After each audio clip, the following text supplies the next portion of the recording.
As a doctor a professional یا جو میری پبلک ڈیلنگ ہے یا جیسے میں پیشنٹ دیکھتا ہوں کہ کمیونٹی کے اوپر ہمیں بیسک سٹرکچرز کے اوپر جو زور دینا چاہیے کہ ہمارا جو ایک یونین کونسل کا لیول ہے, ہمارا ایک محلہ لیول ہے, یا ہمارا ایک سوسائٹی لیول ہے, یا ایک ہمارا ایریا ہے, ایک آپ جیسے ایک ایریا تھانے کا ہے, جیسے ایک کانسٹیٹیوشن ہے ہم ایم پی اے کا کرتے ہیں یا ایم این اے کا کرتے ہیں, تو ہمیں ایک جو سیگمنٹ کے اوپر لوور لیول کے اوپر ہمیں کمیونٹی سینٹرز پراپرلی ڈیولپ ہونے چاہیے, ان کی پراپر مانیٹرنگ ہونی چاہیے, ان کا پراپر ڈیٹا ہونا چاہیے, ان کے جو پیرامیٹرز ہیں کہ بچے کا ویٹ کتنا ہے, اس کی ہائٹ کتنی ہے, اس کی گروتھ پراپرلی ہو رہی ہے, یہ فزیکل ہے. لیکن اس کے ساتھ ساتھ ہمیں ان کی ایجوکیشنل جو ٹریننگ ہے, ان کی جو مینٹل ٹریننگ ہے, اور ان کو یوزفل سوسائٹی کا ممبر بنانا, یہ ویری امپورٹنٹ ہے. تو چارٹس اویلیبل ہیں. اب اگر ڈائٹ پہ جائیں تو آپ کو ہر ڈائٹ کی کیلریز مل جاتی ہے, اس میں کتنی کیلریز ہیں, اس میں کتنی اے ٹی پیز, کتنی انرجیز اس کو ضرورت ہے, یا اس بچے کو کتنی کاربوہائیڈریٹ کی ضرورت ہے. ایون بچے سے لے کر بڑی عمر تک بھی ویری امپورٹنٹ ہے.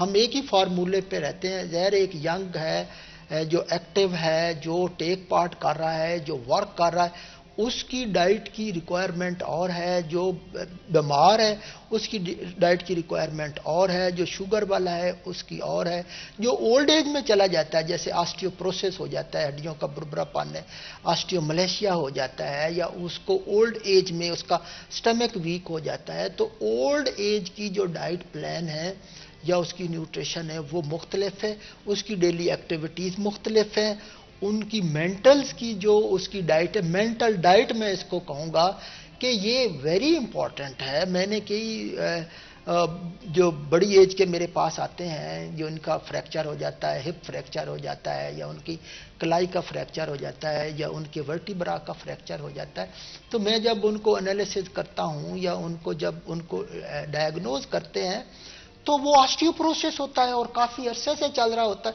اور بالکل ٹریویل انجری ہوتی ہے, وہ بس باتھ روم میں گیا ہے گر گیا ہے, وہ بس چوٹ لگی ہے گر گیا ہے. تو وہ ان کو اس وقت جو مینیج کرنا پیشنٹس کے لیے, فیملی کے لیے, سوسائٹی کے لیے, یہ it is very very difficult. اچھا, یہ ضرور بتائے گا کہ اس کا ڈائگنوسس کیا ہوتا ہے, ٹریٹمنٹ کیا ہوتا ہے؟ دیکھو, اس کا ڈائگنوسس ویری کامن ہے. سب سے پہلے میں اپنے جو اسٹوڈنٹس کو یا ہمارے ٹیچرز نے بھی ہمیں بتایا کہ میڈیکل کا کوئی بھی ایشو ہے تو فرسٹ امپارٹنٹ ہے کہ آپ وقت نکال کر پوری ہسٹری لیں. ہسٹری ہم یہ ہوتی ہے کہ جو مریض ہمیں اپنی تکلیف بتاتا ہے, پھر اس کو کلیریفائی کرنے کے لیے ہم اس سے کویسچن کرتے ہیں, یا وہ اگر نہیں بول سکتا تو جو اس کو لے کر آ رہا ہے اس کا یا اس کا اٹینڈنٹ ہوتا ہے, اس کو ہم ہسٹری بولتے ہیں.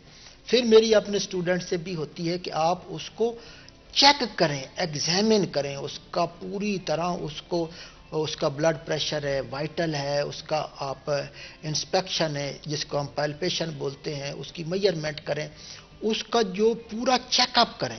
پھر اس کے ڈیزائن کریں کہ کیا ضروری ٹیسٹ اس کو ضرورت ہے جو آپ کے ڈائگنوسس میں ہیلپ کرتے ہیں, جیسے ایکس رے ہے, جیسے ڈیکسا ہے, اسی طرح بون منرل ڈینسٹی ہے, سیرم کیلشیم ہے, وٹامن D3 ہے, اس طرح کا اس کا سی بی سی ہے, یوریا شوگر ہے, آپ کو اس کے لیور فنکشن ٹیسٹ ہے اگر ضرورت ہے. اگر آپ کلینکلی دیکھتے ہیں کہ اس کے لیور کو ایشو ہے تو پھر لیور ٹیسٹ کرائیں. اگر آپ یہ بھی امپورٹنٹ ہے ڈسکس کرنا کہ ریگولر ٹیسٹنگ کتنی امپورٹنٹ ہے, because usually it isn't until کہ آپ کو کوئی پرابلم ہوا کہ آپ یوزلی ڈاکٹر کے پاس جا رہے ہوتے ہیں. That is a but concerning in today's time کہ آپ کیوں ریگولر چیک اپس نہیں کراتے جب پتہ ہے کہ کروانا چاہیے.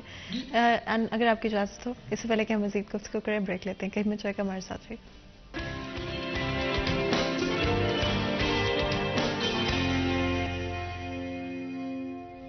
Welcome back. سیریز چند ایک دفعہ پھر آپ کو خوش آمدید کہتے ہیں. بریک فاسٹ جان سے پہلے گفتگو جاری تھی, بات کر رہے ہیں بون ہیلتھ کے حوالے سے ڈفرینٹ ڈیزیزز اینڈ ایشوز جو کہ at some point in time یا تو اپنے کسی اور کو یا تو خود ایکسپیرینس کیے ہوں گے. اینڈ ہماری کوشش ہوگی کہ بریک ڈاؤن کریں. پریونٹری میئرز بہت امپورٹنٹ ہوتے ہیں because prevention is always better than cure.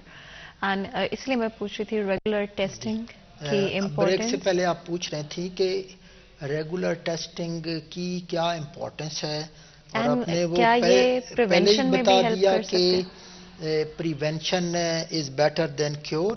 تو ریگولر ٹیسٹ میں ہم ان کو بولتے ہیں اسکریننگ ٹیسٹ.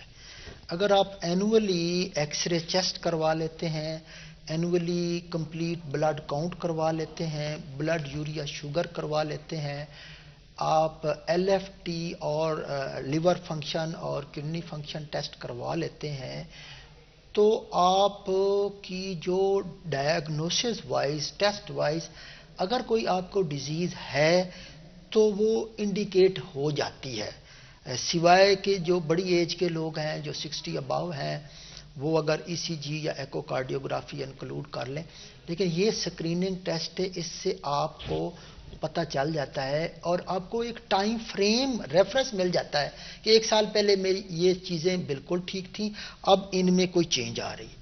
ایک یہ ہے کہ آپ منتھلی جو ہے وہ اپنے وائٹل سائن چیک کروا لیں، اگر آپ کو کوئی پرابلم ہے تو وہ آپ کا پک اپ ہو جائے گا. دوسرا یہ ہے کہ ایجوکیشن کے اندر یہ ہے کہ کچھ سائن سمٹمز جو ہیں وہ بڑی امپورٹنٹ ہے. آپ کو بہت زیادہ ٹمپریچر ہونے لگ گیا ہے یا کوئی کھانسی ہونے لگ گئی ہے یا بخار ہو گیا ہے تو پھر بھی آپ کو ارلی چیک اپ کروا لینا چاہیے.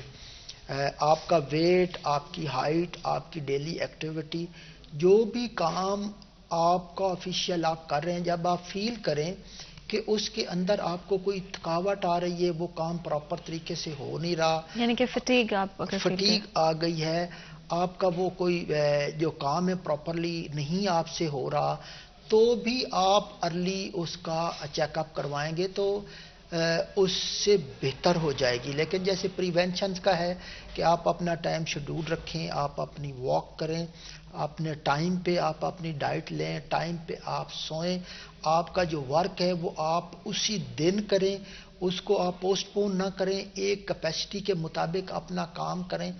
جو بھی آپ کام کر رہے ہیں دنیا میں، آپ اس کے اندر جو ہے ایکوریسی پیدا کریں، اس فائدہ کریں، اس کام کو فائدہ مند کام کریں. یہ کام صرف کام نہ کریں بلکہ اچھا کام کریں. کام کی بھی 2 قسمیں ہیں، ایک کام ہے وہ بھی کرتے ہیں، وہ برا کام ہوتا ہے یا بیڈ کام ہوتا ہے، ایک اچھا کام ہے.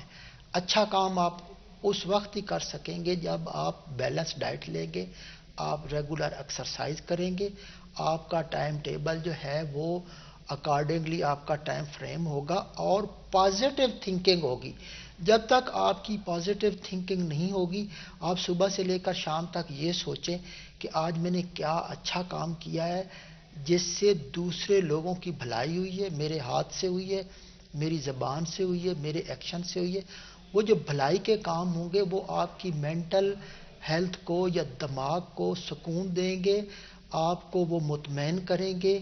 آپ کا دماغ سکون میں ہوگا تو آپ کا ہارٹ سکون میں ہوگا اور آپ کی باڈی بھی سکون میں ہوگی. لیکن اگر ڈیزیز ہے جی تو ارلی اس کو ڈائگنوز کرائیں اور کوشش کریں کہ سٹارٹ ہی کوالیفائڈ ایکسپیرینس بندے سے کروائیں. میرا 40 سال کا تجربہ یہ ہے کہ میرے پاس یا اکثر جو کنسلٹنٹس کے پاس یا سینئر لوگوں کے پاس لوگ اس وقت جاتے ہیں جب ان کے ملٹیپل آرگنز کا پرابلم ہو چکا ہوتا ہے. اچھا، آپ نے ایک بہت امپورٹنٹ بات کی، غلط ڈائگنوسس. کیا یہ ممکن ہوتا ہے اور کتنے % چانسز ہوتے ہیں کہ اگر آپ ایک ان ایکسپیرینس بندے کے پاس چلے گئے یا آپ ایک ان ایکسپیرینس ڈاکٹر کے پاس چل کے یا پھر کسی بھی فیکٹر کی وجہ سے آپ غلط ڈائگنوز ہو جاتے ہیں، آپ کو غلط ٹریٹمنٹ مل جاتا ہے، کتنا ڈینجرس ہو سکتا ہے؟ ایک دفعہ آپ کو اندازہ ہو جائے کہ دیٹس ہیپننگ، کیا کرنا چاہیے؟ دیکھو، ایک ٹرم ہے میڈم کوالیفائڈ، ایک ٹرم ہے ایکسپیرینس، ایک ٹرم ہے ایکسپرٹ، ایک ٹرم ہے کنسلٹنٹ. یہ ساری ٹرمز آپ کو وقت کے ساتھ آتی ہیں. اگر آپ نے اپنا پراپر نالج نہیں، ایک ہیومن باڈی ہے، آپ نے اس کو اناٹمی آپ اس کی نہیں جانتے، آپ اس کے آرگن کی پراپر فزیالوجی نہیں جانتے تو آپ کو اس کی بیماری کا پتہ ہی نہیں چل سکتا. جو بندہ پراپر لائن پہ ٹرینڈ ہے، پراپر اس کی مریض کی ہسٹری لیتا ہے، اچھی طرح اس کو چیک کرتا ہے، پراپر ٹیسٹ کرتا ہے، اس کو ٹائم دیتا ہے، غور خوض کرتا ہے، تو رانگ ڈائگنوسس کے چانسز بہت کم ہیں. اگر آپ پراپر اس میں ریڈ نہیں کر سکتے ہو, مریض کو چیک نہیں کر سکتے ہو, آپ کا ایکسپیرینس نہیں ہے, آپ نے کسی پراپر سینٹر پہ کام نہیں کیا ہوا, آپ نے کسی ٹیچرز کے انڈر کام نہیں کیا ہوا, تو آپ کے ڈائگنوسز رانگ ہوں گے. Wrong diagnoses will lead to wrong treatment. Wrong treatment will lead to complication and complication will lead to death. یہ تو پورا پراپر یہ طریقہ ہے. Good history, good examination will lead to accurate diagnosis, اور accurate diagnosis ہوگا تو اس کی ایکوریٹ ٹریٹمنٹ ہوگی, اور usually with the blessing of almighty Allah that will lead to the recovery. یہ چیزیں بڑی امپورٹنٹ ہیں, اور اس کے جو مانیٹر کرنا ہے, پیشنٹ کو پراپر اسیس کرنا ہے کہ ایفیکٹ آف ٹریٹمنٹ کیا ہے. جو آپ ٹریٹمنٹ دے رہے ہیں اس کو مانیٹر بھی کرنا بہت ضروری ہے. میرے بہت سارے پیشنٹ ہیں, وہ ٹھیک ہوتے ہیں, ایک ان کو کوئی پرابلم ہے, وہ پرابلم اور ہے, اس کی انہوں نے ٹریٹمنٹ لے لی, وہ ٹھیک ہو گئے. نیکسٹ ٹائم ان کو پرابلم ہی اور, انہوں نے پہلے والی ٹریٹمنٹ لے لی, اسی سے کرتے رہے, یا وہ ٹریٹمنٹ اگلے کو دے دی کہ آپ بھی یہ کریں, اس نے اگلے کو دے دی. تو سیلف میڈیکیشن بہت زیادہ ہے اس کے اندر. اب تو خیر بہت ساری فیسلٹیز بھی ہیں, نالج بھی ہے. بعض اوقات یہ ہوتا ہے کہ آپ کا نالج ہوتا ہے, آپ صرف نالج بیس کے اوپر اپنی ٹریٹمنٹ سیلف ٹریٹمنٹ کر لیتے ہیں, یا بہت سارے لوگ اس کی ٹریٹمنٹ کر لیتے ہیں. نالج ہونا الگ ہے, پریکٹس ہونا الگ ہے. جب آپ اس کو نالج کو پریکٹیکلی اپلائی کر کے اس کو مانیٹر کرتے ہیں, ان کے ریزلٹس دیکھتے ہیں, پھر آپ کو پتہ چلتا ہے کہ اس کے کیا ایفیکٹ ہے. تو یوزولی جو میل ٹریٹمنٹ ہے, آپ اس کو میل ٹریٹمنٹ کہہ لیں کہ ٹریٹمنٹ تو ہوتی ہے لیکن وہ ایکوریٹ نہیں ہوتی ہے. اسی طرح ہمارے جو اسپیشلی ہڈیوں کے جو فریکچرز ہیں, یا ان کا ٹراما ہو جاتا ہے, ہڈیاں ٹوٹ جاتی ہیں, ڈسلوکیٹ, اس میں اگر وونڈ ہے تو اس کی ٹریٹمنٹ ہی ٹوٹلی ڈفرینٹ ہے.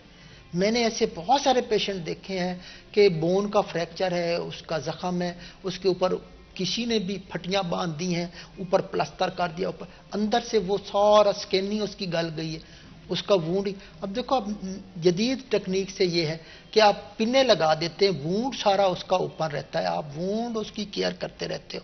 تو ایک چیز امپورٹنٹ ہے, سپلائی لائن. یہ سپلائی لائن آپ کی پبلک ورڈ ہے. ہماری جو سپلائی لائن ہیومن بینگ کی ہے وہ ہے اس کی بلڈ سپلائی. اگر آپ کی بلڈ سپلائی کٹ جاتی ہے, میں نے اتنے پیشنٹ دیکھے ہیں کہ ان کو وونڈ ہوا ہے, کہیں وہاں کھڑے ہیں لوگ, انہوں نے اس کو باندھ دیا ہے کسی سے, ان کی جو ٹانگ ہی باندھ دی ہے, بازو باندھ دیا, تو جب تک وہ ڈاکٹر کے پاس پہنچتے ہیں تو وہ ان کو جو ہے وہ گینگرین ہو چکی ہوتی ہے, وہ بلیک ہو چکے ہوتے ہیں, اور وہ بعض اوقات پوری اس کی ایمپوٹیشن کرنی پڑتی ہے. تو اسی طرح جب آپ ایز اے سرجن کام کر رہے ہیں تو سرجن کا کام یہ تھوڑا ہے کہ وہ جیسے چاہے وہ سرجری کرے. اس میں پراپر اس کی اپروچ ہوتی ہے, کہاں ویسل ہے, کہاں نرو ہے, کہاں مسل ہے, اس کو کیسے اپروچ کر کے جانا ہے, بون کو ہولڈ کس طرح کرنا ہے, اس کی سافٹ ٹیشو کس طرح سیو کرنی ہے, مس ہینڈلنگ نہ ہو, پراپر اس کی فکسیشن ہو, پراپر اس کی ڈریننگ ہو, پھر اس کی پراپر میڈیکیشن ہو, پراپر اس کا فالو اپ ہو. کوئی بھی ٹریٹمنٹ ہے, چاہے سرجیکل ٹریٹمنٹ ہے یا میڈیکل ٹریٹمنٹ ہے, اس کے جو ایتھکس ہیں, جو جنرل گائیڈ لائنز ہیں, جو WHO کی گائیڈ لائن ہے, جو ہماری ٹریننگ گائیڈ لائن ہے, اگر اس کے پراپرلی اس کو ہوتا ہے, اور اسی حساب سے جو ایڈمنسٹریشن میں ہیں, MS صاحبان ہیں یا ہیلتھ کیئر پرووائڈر ہیں, وہ ڈاکٹروں کو اسی طرح فیسیلیٹیٹ کریں. تو میں ہمیشہ کہتا ہوں کہ گڈ ریزلٹس ایک تو ڈیپینڈ کرتا ہے کہ پراپر پیشنٹ, اسپیسیفک پیشنٹ ہو. جس پیشنٹ کو آپ ٹریٹ کر رہے ہیں اس کے بارے میں آپ کو پورا معلوم ہو کہ وہ مریض کیا ہے, اس کے اندر اور کیا بیماریاں ہیں, اس کو مسئلہ کیا ہے. ایک دوسرا, جو ڈاکٹر ٹریٹ کر رہا ہے وہ پراپرلی ٹرینڈ ہو, نالجیبل. تیسری امپورٹنٹ میڈم بات یہ ہے کہ آپ کے پاس پراپر فیسیلیٹیشن ہو, پراپر اکوپمنٹ ہو, انفراسٹرکچر ہو, پراپر آپ کو میڈیکیشن ہو. اور چوتھا امپورٹنٹ ہے فالو اپ. میں ہمیشہ یہ کہتا ہوں, اچھا آپریشن میں نے کیا ہے یا کسی اور نے کیا ہے, بڑا وہ فالو اپ ہی نہیں ہوا ہے, ابھی اس کی ٹریٹمنٹ ہی مکمل نہیں ہوئی, تو درمیان میں کوئی اور مشورہ دینے والا آ جاتا ہے, کہیں پیشنٹ چلا جاتا ہے, اس کی پراپر وونڈ کیئر نہیں ہوتی ہے, اس کی پراپر ڈریسنگ نہیں ہوتی ہے, پراپر میڈیکیشن نہیں ہوتی. اور اس کے بعد ایک اسپیشلی چونکہ میرا شعبہ ہڈی جوڑ پٹھے کا ہے میڈم, تو اس میں ریہیبلیٹیشن از ویری امپورٹنٹ. اب زلزلہ آیا تو آپ کہتے ہیں ریہیبلیٹیشن ہو گئی, یا کوئی ارتھ کوئک آیا, کوئی بھی چیز ہے تو ریہیبلیٹیشن ہیلتھ کے اندر بھی ہے کہ ایک دفعہ انجری ہو گئی ہے, بون کو انجری ہوئی ہے, مسل کو انجری, تو وہ نکارا ہو گئے, اس کو دوبارہ سے چلانا, اس مسل کو چلانا, اس جوڑ کو چلانا, اس ہڈی کو چلانا, اس کو ریہیبلیٹیشن کہتے ہیں. پھر اس کو پروفیشنلی کمپیٹنٹ کرنا, جو وہ کام کر رہا ہے وہ کام پہ کیسے جا رہا ہے, آپ نے اس کو کوئی کرچز دینی ہے, کوئی ویل چیئر دینی ہے, کوئی ویسے سپورٹ دینی ہے. اینڈ آف کورس یہ جب ہڈیوں کی بات کرتے ہیں تو یہ ایشوز بڑے سینسٹیو ہوتے ہیں, اوور ٹائم اگر آپ ان کو اگنور کرتے رہیں گے تو یہ میجر ایشوز بن سکتے ہیں. کسی چوٹ لگنے کے بعد آپ ٹریٹمنٹ صحیح نہیں کراتے تو ہو سکتا ہے مومنٹریلی آپ ٹھیک ہو جائیں, لیکن لانگ ٹرم ایک سرٹن ایج کے اوپر جا کے یوزلی لوگوں کو دوبارہ سے اس کا ٹریٹمنٹ کرانا پڑتا ہے. مزید گفتگو کریں گے لیکن اس سے پہلے ایک بریک لیتے ہیں. کہیں میں جائے گا, میرے ساتھ رہے گا.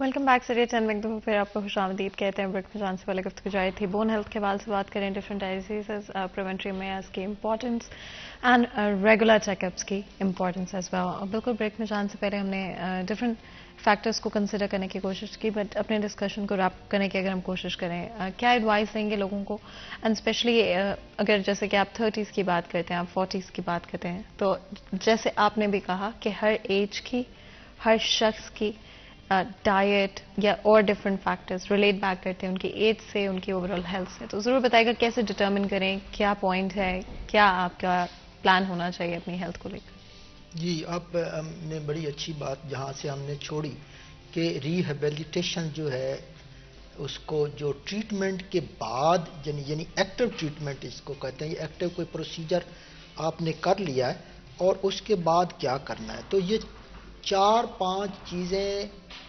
یہ ہر مریض کے بارے میں وہ بالکل پتہ, اس کی ایج کیا ہے نمبر 1, وہ اس کو وہی بیماری ہے جو آپ علاج کر رہے ہیں یا اس کی اور بھی ساتھ کوئی ڈیزیزز ہیں, 2 ہے. تیسری بات یہ ہے کہ جو آپ نے ٹریٹ کیا ہے وہ ایکوریٹ ٹریٹمنٹ کی ہے, اور نمبر 4 وہ کامیابی جو اس کا ایک سائیکل ہے یا پیریڈ ہے کہ آپ کے ججمنٹ میں یا ہر ڈیزیز کی اسپیسیفیکیشن میں کہ یہ 1 مہینہ ہے, 2 مہینے, 3, کیا وہ پیریڈ پراپرلی آپ اس کو فالو اپ کر رہے ہیں. اس کو آپ فالو اپ کہتے ہیں کہ فالو اپ پراپر ہے کہ نہیں ہے. اس کے بعد جو ریہیبلیٹیشن کا مطلب یہ ہے کہ اگر ایک ہڈی ٹوٹ گئی ہے تو وہ پراپرلی نیئر نارمل جڑ جائے اپنی جگہ پہ. اسی طرح جوائنٹ ہے تو جوائنٹ کی جو موومنٹ ہے, رینج آف موومنٹ, مثلا میری یہ کلائی ہے, یہ اس کی رینج آف موومنٹ ہے. یہ اسی طرح کونی ہے تو یہ اس کی رینج آف موومنٹ ہے. نی ہے, یہ نارمل رینج آف موومنٹ ہمارے اٹھنے, بیٹھنے, لیٹنے پروفیشنلی ضروری ہے. یہ رینج آف موومنٹ واپس آئی ہے کہ نہ آئی ہے. پھر اس رینج آف موومنٹ کو دیکھو, اگر مسل ہی اسٹرانگ نہیں ہے تو رینج آف موومنٹ نہیں ہوگی. تو پھر مسل کی اسٹرینگتھ کو انکریز کرتے ہیں. اس کے بعد اگر آپ نے کیا یہ میں نے یہ کپ آف ٹی بھی لیا ہے تو مجھے پتا یہ کپ آف ٹی ہے, تو یہ مجھے سنسیشن ہے, اس کی سنسیشن کو بحال کرنا, پھر فنکشن کو بحال کرنا, اس کو موٹر کہتے ہیں. یہ ساری چیزیں امپورٹنٹ ہیں, یہ ٹائم ٹیکنگ ہے. اس کے لیے پراپر موڈیلٹیز ہوتی ہیں, پراپر سیشن ہوتے ہیں, پراپر پروگرام ہوتے ہیں. اس کو ہم ڈسکس کرتے ہیں مریض کے ساتھ کہ وہ کتنی رینج میں پہنچا ہے, اب وہ کون سا کام کر سکتا ہے. اگر وہ لوور لمب کی انجری ہے تو کب اس نے کرچز یوز کرنی ہے, کب اس نے پارشل ویٹ ڈالنا ہے, کب اس نے ہاف ویٹ ڈالنا ہے, کب فل ویٹ ڈالنا ہے, کب اس نے انڈیپینڈنٹ کرنا ہے. یہ 3 سے 4 مہینے کا پراپر یہ بھی ٹریٹمنٹ ہے. ہم تو ایک دفعہ سرجن باہر نکلا تو ٹریٹمنٹ ختم نہیں ہوتی. Treatment is a complete course. جب آپ کمپلیٹ کورس کرتے ہیں تو ریکوری از ویری گڈ. تو جو ہمارا انٹرنیشنل سٹینڈرڈ ہے کہ اگر ایکسیلنٹ رزلٹ آئے ہیں یا گڈ رزلٹ آئے ہیں یا سیٹسفیکٹری ہیں یا پور ہیں یا فیئر ہیں یا پور ہے, تو یہ رزلٹ نہیں ہونے چاہیے. ہماری اسٹرگل یہ ہونی چاہیے کہ ہمارا رینج سیٹسفیکٹری ٹو ایکسیلنٹ ہونا چاہیے, اور وہ اسی صورت میں ہے جب آپ پراپرلی اس کو فالو اپ کرتے ہیں. تو فالو اپ میڈم بہت ہی ضروری ہے. اب یہ تو فالو اپ ہے جو ڈاکٹر کے حصے کا ہے. ایسے ہی فالو اپ اس کی فیملی کے حصے کا بھی ہے کہ کیا وہ اس دوران اس کو، اس کے بچوں کو، اس کے جو ہے فیملی ہے، کیا وہ جو سفرنگ اس کی ہوتی ہے اس کو لک آفٹر کرتا ہے. اسی طرح سوسائٹی کا ہے، اسی طرح صاحب اقتدار کا ہے، اسی طرح ہماری کمیونٹی کا ہے، ہمارے پبلک ہیلتھ کا ہے. جہاں وہ امپلائی ہے، اس کا مالک ہے کوئی یا گورنمنٹ امپلائی ہے، تو اس کے جو جاب ہے، جاب ریسٹوریشن ہے یا جاب کے اندر اس کو کوئی ریلیکسیشن ہے، یہ بھی فالو اپ کا حصہ ہے. جب تک وہ ایک پیشنٹ میرے پاس اگر آیا ہے، وہ اگر ٹھیک ہو گیا، اس دوران اس کا جاب ہی ختم ہو گیا، تو وہ مینٹلی طور پہ تو ٹھیک نہیں ہے، وہ تو ڈسٹرب ہوگا، اس کی ساری فیملی ڈسٹرب ہوگی، اس کے بچوں کی سکولنگ ڈسٹرب ہوگی، اس کا بجٹ ڈسٹرب ہو گیا. تو یہ چیزیں اکارڈنگلی ہیں. تو یہ تھوڑا فالو اپ ہے، اس میں ہر قسم کی اس کو فالو اپ ایک ڈیزیز بندے کو ہونا چاہیے. اور وہ اسی صورت میں ہے کہ جب ہم ویل اکوپڈ سینٹر کریں اور ہم روڈ سیفٹی کریں. ہم اس کی جو ہمارے روڈ کی سیفٹی ہے وہ نہیں ہے، روڈز کی حالت بے شمار خراب ہے. اتنے ایکسیڈنٹ جو روڈ ٹریفک ایکسیڈنٹ ہے وہ بہت زیادہ ہے. اچھا، ہائیجین ایک بڑا آف کورس ٹربلنگ فیکٹر ہے، ریالٹی ہے ہمارے، چاہے وہ ہم ہاسپٹلس کی بات کرتے ہیں یا اپنی ڈے ٹو ڈے لائف میں، وہ چاہے پرسنل ہائیجین ہو یا ہماری اسپیس کی ہائیجین. ضرور بتائیے گا ہائیجین کا کیا امپیکٹ ہوتا ہے اوور آل ہماری ہیلتھ کے اوپر، اور ہاسپٹلس میں سرجریز کے دوران اگر ہائیجینک کنڈیشنز نہ ہوں تو وہ کس طرح سے پیشنٹس کو نیگیٹولی امپیکٹ کر سکتے ہیں؟ میڈم یہ تو بالکل اٹل فیصلہ ہے کہ جو صفائی ہے وہ نصف ایمان ہے، ایک اس لحاظ سے.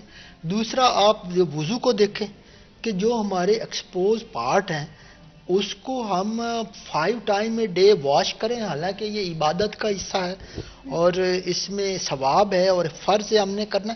لیکن اس کا بینیفٹ دیکھیں ہماری باڈی کو کیا ہے کہ جو ایکسپوز پارٹ ہیں ان کو 5 ٹائم ہم واش کرتے ہیں تاکہ مائکرو آرگنزم اس کے اندر جائیں نہ. اب تو انفیکشن کنٹرول ہے، اس کے اندر جو مائکرو آرگنزم کو ڈیٹیکٹ کرنے والا ہے، جو اس کے صفائی کے جو چیزیں ہیں وہ تو ویری امپورٹنٹ ہے. اسی طرح ہم آپریشن تھیٹر میں کبھی آپ کا آنا ہو، اللہ نہ کرے ایسے بیماری کے ساتھ ایز اے آبزرور آنا ہو، تو ہم اپنے شوز جو ہیں یا اپنے جو نارمل ڈریس ہوتا ہے ان کو الگ سے کور کر کے پھر تھیٹر شوز، اس کے بعد پورا autoclave system centre sterilisation department ہوتا ہے جس میں پوری اس کی جو کورنگ ہوتی ہے وہ بھی سٹرلائز ایک ٹمپریچر تک ڈٹرمنڈ. اس کے اوپر ایک سلپ ہوتی ہے، وہ سلپ ہمیں بتا دیتی ہے کہ اب یہ جراثیم فری ہوا، اس کا کلر چینج ہو جاتا ہے. اس طرح انسٹرومنٹیشن ہے. پھر پوری کوشش ہوتی ہے ود ان ریسورسز کہ اس کے جو بیڈ ہے یا اس کے جو وارڈ ہے، اس کی بیڈ شیٹ ہے، اور ڈریسنگ بھی جو ہم کرتے ہیں وہ بھی آٹو کلیو ہوئی ہوتی ہے. بالکل. ہمارے ساتھ ایک کالر موجود ہیں، بات کرتے ہیں. السلام علیکم جی. السلام علیکم. السلام علیکم جی، کون بات کر رہے ہیں، کہاں سے بات کر رہے ہیں؟ السلام علیکم جی وعلیکم السلام. کون بات کر رہے ہیں، کہاں سے بات کر رہے ہیں؟ میڈم طاہر اللہ بات کر رہا ہوں نوی لاہور سے. جی بتائیں، کچھ پوچھیں گے، کچھ شیئر کریں گے؟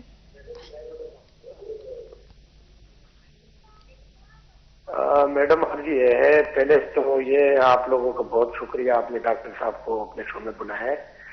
دوسری بات یہ ہے میڈم کہ بچی ہے، اس کی عمر 17 سال ہے، اس کے ریلیٹیو تو نہیں ہے. میں نے کہا شاید ڈاکٹر صاحب کوئی مشورہ بہتر دے سکے. یہ دانت اس کے بر رہے ہیں. جی جی ڈاکٹر صاحب آپ کچھ پوچھنا چاہیں گے؟ جی جی ریلیٹیو پتا کہ ڈاکٹر صاحب یہ اس میں آتا ہے دانتوں کا برنا. نہیں وہ دانت تو ہم کیا کریں اس کے لیے؟ اس کے لیے ایک تو اس کے بیسک پیرامیٹر ہو جائے، یعنی اس کی سی بی سی ہو جائے، یوریا شوگر ہو جائے اور او پی جی ہو جائے. او پی جی سے اس کا جو ٹیکسچر ہے دانتوں کا وہ کیا ہے، اس کا سیرم کیلشیم وٹامن D3 ہو جائے، تو اس سے اس کو پک ہو جائے گا کہ اس کو کیا مسئلہ ہے. ایک اور اس کا جسٹ جو ماؤتھ کا ایگزامینیشن ہے وہ ایگزامینیشن ہو جائے تو آئدر اس کی کوئی لوکل ڈیزیز ہے جو دانت کی ہے، ایک دوسرا جس کے اوپر دانت لگا ہوا ہے، جبڑا جس کو بولتے ہیں، جبڑے میں او پی جی میں آ جائے گا کہ اس کے اندر جہاں روٹ ہے اس کی نیوٹریشن میں کوئی پرابلم ہے یا دانت کا اپنا پرابلم ہے. تیسرے میں نے جو 2 3 4 ٹیسٹ بتائے ہیں اگر وہ کروا لیتا ہے تو کوئی سسٹم میں اندر یعنی اس کی کیلشیم کا یا میٹابولزم کا یا وٹامن ڈی کا جو سسٹمک ایفیکٹ کی وجہ سے تو اس کے دانتوں کا کوئی پرابلم نہیں ہوگا. ان چھوٹی سی اس جو ہے کوئی کوالیفائڈ ڈینٹل اگر اس کو دیکھ لیتا ہے تو یہ حل ہونے والا مسئلہ ہے. اب تو اس کے اندر بہت ساری ڈیولپمنٹ آ گئی ہیں. ایون جو آپ کا کوئی ٹیتھ ہے وہ مصنوعی ٹیتھ اس کلر کا آ گیا کہ آپ پہچان نہیں سکتے ہیں اس کی روٹ کا کوئی پرابلم ہے. ایون مینڈیبل کا پارٹ آرٹیفیشل آرتھوٹک آ گیا وہ اس کو ریہیب ہو جاتا ہے. پارٹ آف مینڈیبل بھی ایون لگ جاتا ہے. اور ایون تو جو اس کے جو میڈم بڑی سرجری بھی کرنی پڑتی ہے تب بھی پلاسٹک سرجری سے کمپوزٹ گرافٹ مائکرو سرجری سے ہو جاتے ہیں اور پتہ بھی نہیں چلتا ہے. یہ اگر جو میرے کالر ہے اگر تھوڑی سی ایفرٹ کریں تو اس کا مسئلہ بالکل سالو ہو جائے گا. جو آج کل لیٹسٹ ٹیکنیک اور ٹیکنالوجی ہے تو انشاءاللہ حل ہو جائے گا. بالکل بہت بہت شکریہ آپ کا کال کرنے کا اور ہمارے اس ڈسکشن کا حصہ بنے کے. ڈاکٹر صاحب بالکل اگر آپ ایڈوائز دینا چاہیں ہماری آڈینس کو موونگ فارورڈ کیا کرنا چاہیے کس طرح سے بہتر طریقے سے اپنا خیال رکھ سکتے؟ میرا یہ پیغام ہے کہ آپ اپنی صحت کے بارے میں آپ کا سب سے زیادہ حق جو ہے وہ اپنے آپ کے جسم کا آپ کی باڈی کا آپ کے اوپر سب سے زیادہ حق ہے. جو آپ کا سب سے زیادہ حقدار ہے وہ آپ کی فزیکل باڈی ہے. آپ اگر اس کا خیال نہیں رکھیں گے تو کوئی بھی اس کا خیال نہیں رکھیں گے. اور اگر آپ کی باڈی سفر کرتی ہے تو آپ یقین کریں کہ صرف تنہا آپ شخص ہیں جو سفر کرے گا. وہ کوئی نہ بہن نہ ماں نہ بیٹی نہ ماں کوئی بھی آپ کی تکلیف کو نہیں لے سکتا ہے. وہ آپ کی سفرنگ ہوگی. آپ کوشش کریں کہ آپ ایک معیاری علاج کرائیں اور ابتدا سے معیاری علاج کرائیں نہ کہ جب خراب ہو جائے تو پھر آپ لوگوں کو کوستے پھریں یا آپ لوگوں سے لڑتے پھریں یا آپ لوگوں کو اعتراض کرتے پھریں. بر وقت علاج کرائیں اور علاج کے معاملے میں آپ ادب کو احترام کو دوسرے انسان کی ریسپیکٹ کو اور جو علاج کرنے والی ٹیم ہے اس کی عزت اور احترام کو ہمیشہ ملوز خاطر رکھیں. وہ آپ کے لیے جان کی بازی بھی لڑا دیں گے. بالکل. ڈاکٹر صاحب بیکاز ہمارے پاس وقت ختم ہو رہا ہے میں آپ کا بہت بہت شکریہ ادا کرنا چاہتی ہوں. آپ نے آج ہمارے لیے ہماری آڈینس کے لیے وقت نکالا اور اتنی تفصیل کے ساتھ اتنے سارے ڈفرینٹ ایشوز کے اوپر بات کی. ایک دفعہ پھر آپ کو بہت بہت شکریہ. آج کے پروگرام کا وقت ختم ہوتا ہے. مجھے اجازت دیں. اپنا خیال رکھیں. اللہ حافظ.